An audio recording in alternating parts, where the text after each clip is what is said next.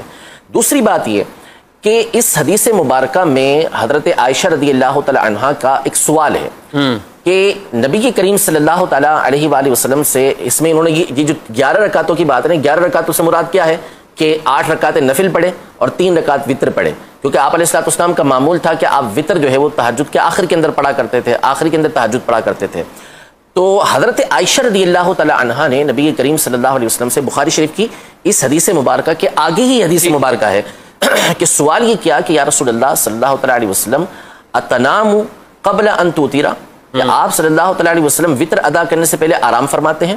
تو نبی کریم صلی اللہ تعالی علیہ وسلم نے ارشاد فرمایا کہ میری آنکھیں سوتی ہیں، دل نہیں سوتا، دل جاگ رہا ہوتا ہے میرا، تو یعنی ایسا کوئی اندیشہ ہی نہیں ہے کہ وطر ضائع ہو جائیں گے۔ اب یہاں پر جو بنیادی اعتبار سے بات ہے وہ یہ ہے کہ یہ جو نماز تھی یہ اٹھ کر نبی کریم صلی اللہ علیہ وسلم پڑھا کرتے تھے، آرام فرماتے تھے پھر اس کے بعد پڑھتے تھے۔ تراویح کب پڑھی جاتی ہے؟ سونے سے پہلے پڑھی جاتی ہے، نہ کہ سونے کے بعد پڑھی جاتی ہے، تو اس کا مطلب ہے کہ یہ تراویح کے علاوہ کوئی اور نماز تھی۔ تیسری بات یہ کہ تراویح پڑھنے کا جو سلفن خلفن طریقہ کار ہے وہ کیا ہے، 2 رکعتیں کر کے پڑھی جاتی ہیں، اگرچہ کہ 4 رکعتیں بھی پڑھی جا سکتی ہیں، 8 رکعتیں بھی پڑھی جا سکتی ہیں، لیکن ہمیشہ معمول کیا رہا ہے، چاہے وہ 8 پڑھنے والے ہوں چاہے 20 پڑھنے والے ہوں، 2 کر کے پڑھتے ہیں۔ اسی حدیث مبارکہ میں جو آپ نے ذکر کی اس میں یہ ہے کہ نبی کریم صلی اللہ تعالی علیہ وسلم 4 رکعتیں پڑھتے تھے۔ فلا تسل عن حسنہن وطولہن، حضرت عائشہ نے فرمایا 4 رکعتیں پڑھتے تھے، ان کے طول اور خوبصورتی کے بارے میں نہ پوچھ کہ کتنی لمبی پڑھا کرتے تھے، کتنے بہترین انداز میں نبی کریم صلی اللہ علیہ وسلم نماز پڑھا کرتے تھے، پھر 4 رکعتیں پڑھتے تھے، پھر اس کے بعد 3 رکعتیں ادا کیا کرتے تھے۔ یہ بات تو اس کا مطلب ہے کہ یہ طریقہ کار ہی جدا تھا، یہ رات کی نماز تھی کہ جو 4 کر کے نبی کریم صلی اللہ تعالی علیہ وسلم پڑھا کرتے تھے۔ آخری بات، یہ جو نبی کریم صلی اللہ تعالی علیہ وسلم کا طریقہ کار ہے کہ آپ 11 رکعتیں رمضان اور غیر رمضان میں تہجد کے اندر پڑھا کرتے تھے، یہ اکثری ہے، اغلبی ہے، ہمیشہ ایسا نہیں تھا۔